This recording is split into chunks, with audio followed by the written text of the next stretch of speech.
coucou tout le monde. Je m'excuse pour la lumière derrière, mais je sais pas, je peux faire les vidéos que maintenant. Parce que là c'est Yom Tov bientôt et après ça sera Shabbat. Donc c'est qu'à ce moment-là que je peux faire les vidéos et c'est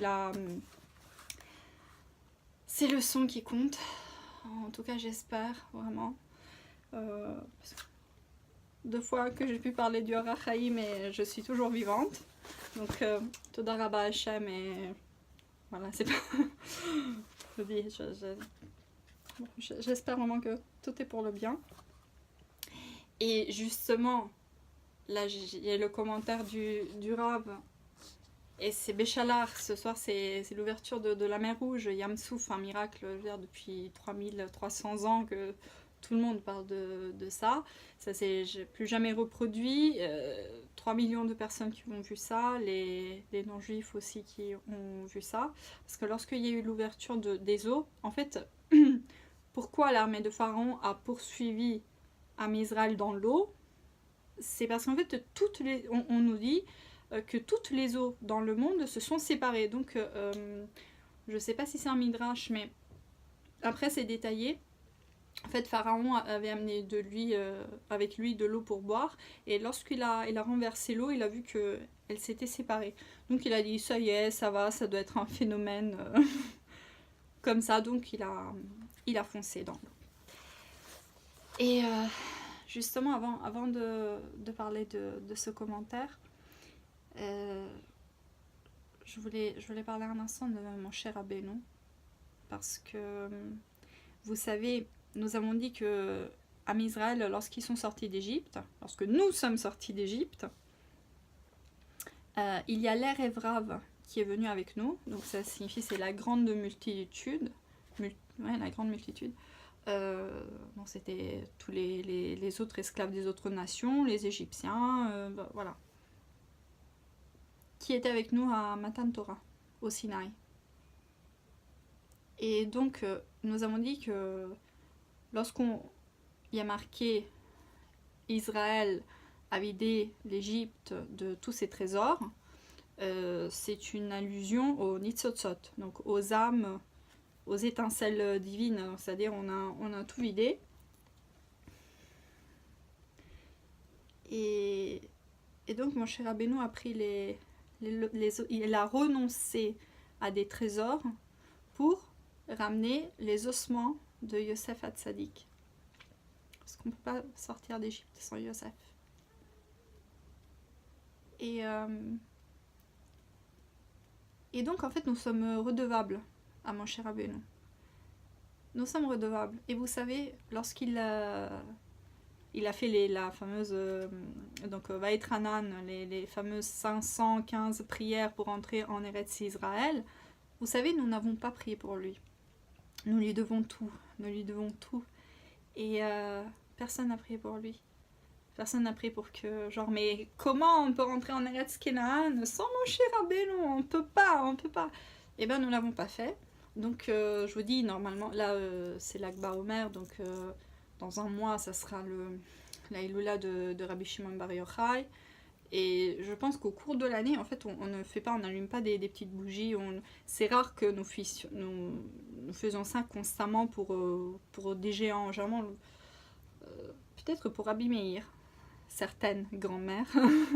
Mais bon, en tout cas, faisons des petites choses au quotidien pour Moshe Rabbeinu, pour lui rendre ces trésors qu'il n'a pas pu emporter avec lui, afin de faire de la place à Yosef. Et vous savez, il y a beaucoup de commentaires qui disent, parce que c'est curieux, Yosef il n'a pas dit s'il vous plaît lors de la sortie ramenez mon corps avec moi, ou sortez le tombeau, ou vous savez il y a plusieurs termes, donc les ossements, il y a beaucoup de commentaires qui parlent d'une souffrance particulière, donc Dieu sait ce que Yosef a pu endurer pour parler de ses ossements. Mais comme nous avons dit hier, Hachem il a pas seulement cassé le joug de l'exil, pas seulement il a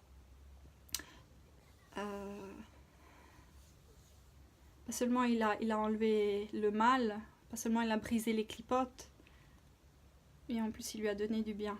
il a envoyé de la lumière. Alors je sais qu'avec ces images là comme ça je suis désolée, peut-être je referai la vidéo après les fêtes. Mais bon voilà, donc je me dépêche, je vous fais ce commentaire justement sur l'ouverture de la sortie d'Égypte, d'accord? Alors c'est le 13e verset, donc chapitre 14, Béchalar.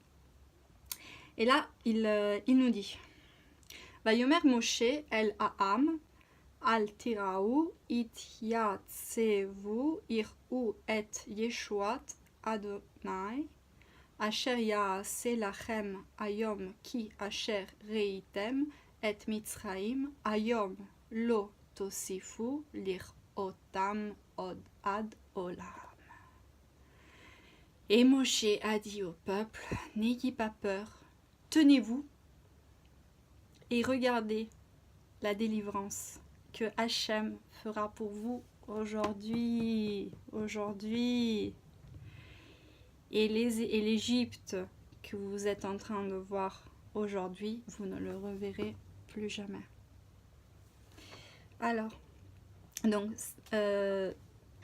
Itiartsevo, Ir'u. Donc là, il dit, c'est possible que... Donc, le Rav Chaim Akadosh, le Rav Chaim Ben Attar nous dit Ulai shenit kaven lomar laem sheitiatsevu bitfila. Donc il est possible que tenez-vous, ça signifie continuer de prier parce que le peuple est en train de crier à Hachem pour avoir la délivrance. Vous imaginez la grande armée derrière nous. Bon. Et il dit, on retrouve ce terme lorsque Hana, donc dans le livre de Shmuel, lorsque Hana prie pour avoir un enfant au Mishkan de Shiloh. Et après il dit, et regardez la délivrance que Hachem fera pour vous aujourd'hui. Asher ya'ase lachem ayom. Et en fait, pourquoi? Parce que nous savons que, enfin, dans les commentaires, on nous explique que la délivrance d'Égypte a eu retard d'1 an. C'était à cause du Lashon Hara, puis il y a eu une réparation, vu que les enfants d'Israël ont su qu'ils allaient être délivrés dans 1 an et ils n'ont pas parlé, donc ils ont réparé ça. Et donc ils ont dit, bah peut-être c'est ça, vu que nous sommes sortis d'Égypte et nous sommes armés, et là il y a toute cette grande armée, voilà, il y a 3 millions de personnes contre l'armée plus puissante au monde, donc peut-être il faudra prier, il y aura des... Qui sait comment ça va se passer? Je me dis, regardez comment vous allez être délivrés aujourd'hui. Chaque fois, même dans nos prières, lorsqu'on prie, il ne faut pas nous dire, ah bon, je sais pas, j'ai besoin de telle chose, mais avant, il faut que je fasse ça et ça et ça, et je sais pas, il faut que je passe l'examen, il faut que j'ai mon master, il faut que je finisse, je sais pas, que j'aille à la salle de sport, Donc, dans notre prière, en fait, on lance la requête, et puis on met toutes ces conditions bizarres, et c'est ça, en fait, qui dit, il faut sortir, dire, non, là, aujourd'hui, prenez votre délivrance aujourd'hui, et après, les choses se feront naturellement et tranquillement. Voilà, c'est... Je sais pas pourquoi, là, presque tous les jours, je parle de Rav Ben Shetrit, mais c'est comme ça. Rav Ben Shetrit, il nous dit souvent, lorsque nous avons des questionnements sur la Torah, sur la spiritualité et tout, il dit, mais lorsque tu montes sur un TGV, est-ce que tu vas en formation avec le conducteur et tu vas voir l'ingénieur qui a construit le train et tu as besoin de savoir comment va le train et après tu vas voir qui a construit les rails et tout ça. Non, tu montes, tu paies ton billet et tu demandes juste à arriver à l'heure. Ou...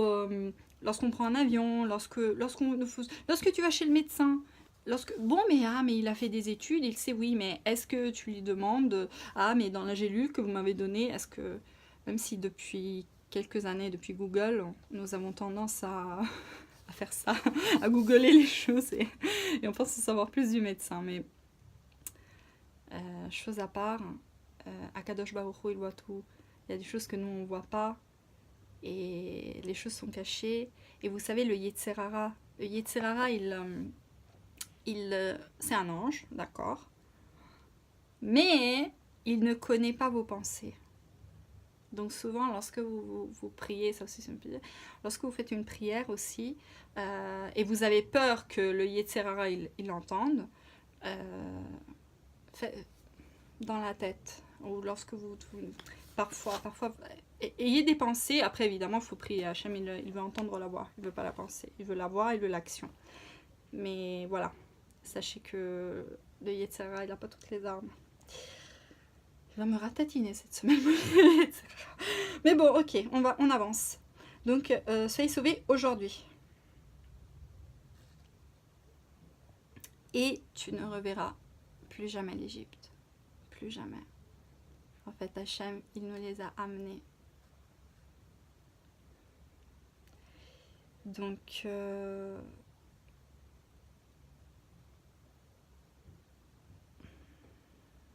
voilà, il nous les a amenés afin de les détruire devant nos yeux et de savoir que là, ça y est, c'est bon. Nous pouvons avoir un nouveau... Il y a un nouveau départ, il y a un nouveau commencement. Lorsqu'on voit que voilà, vous n'aurez plus à vous retourner derrière et avoir peur que l'ennemi est derrière vous, parce que là, vous lui avez coupé la tête, enfin, noyé sous l'eau.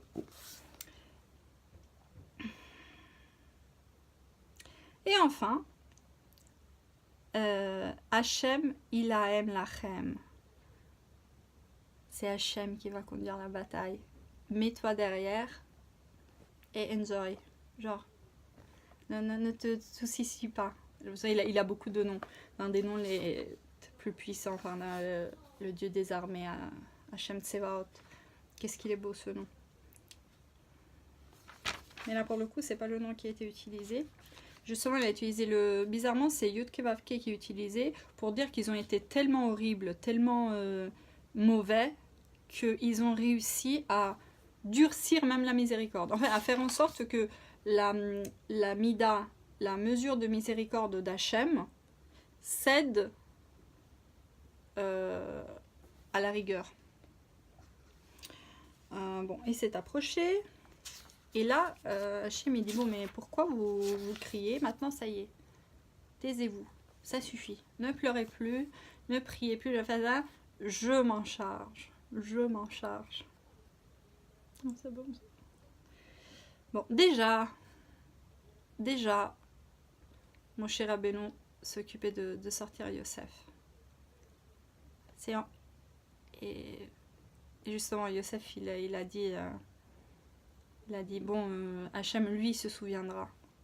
Et en plus, là, il fait la bataille à notre place. D'accord, oui, vous avez les armes, mais c'est placebo, c'est juste pour... c'est déco. Enfin, avançons. Parce que, du coup, c'est dans la Shira, qui est la partie qui me plaît le plus. Enfin...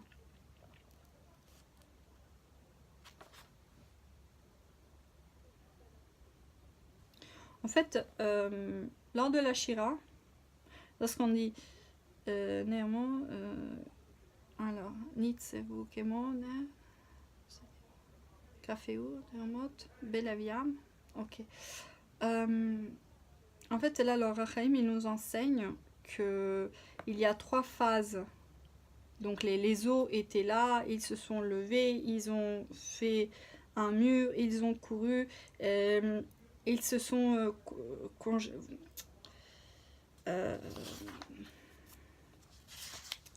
non, attendez, bon. Non, on va faire une autre chose.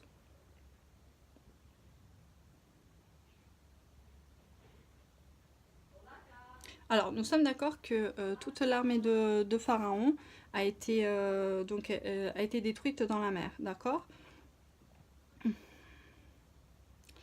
Et en fait, là, ils nous disent que pourquoi la miséricorde n'a pas eu pitié de Pharaon. Parce que en fait, il avait 3 plans. Il voulait,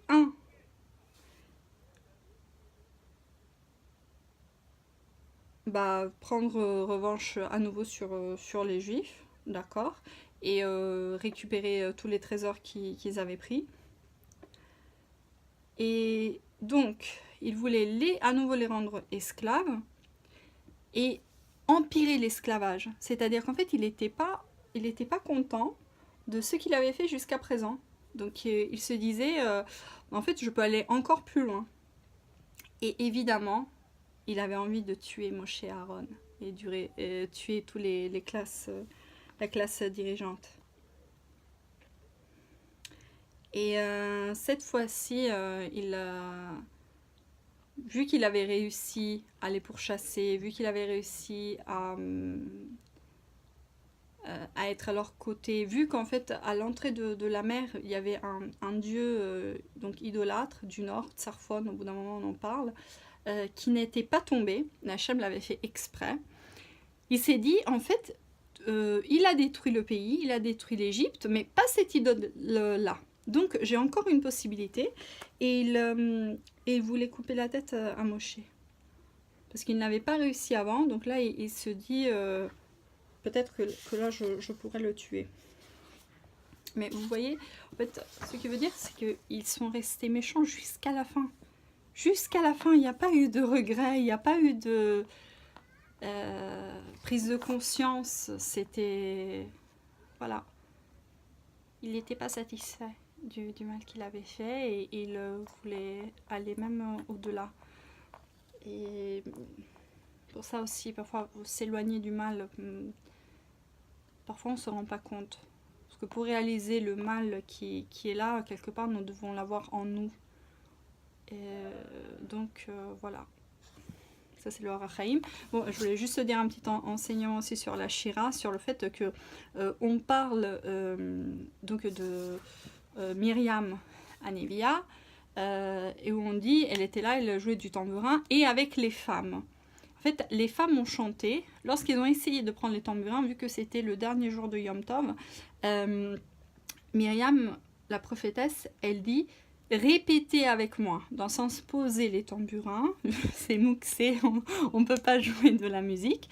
Elle le fait exceptionnellement, comme le prophète Eliyahu Hanavi, il a fait un sacrifice en dehors du temple au Mont Carmel de manière exceptionnelle.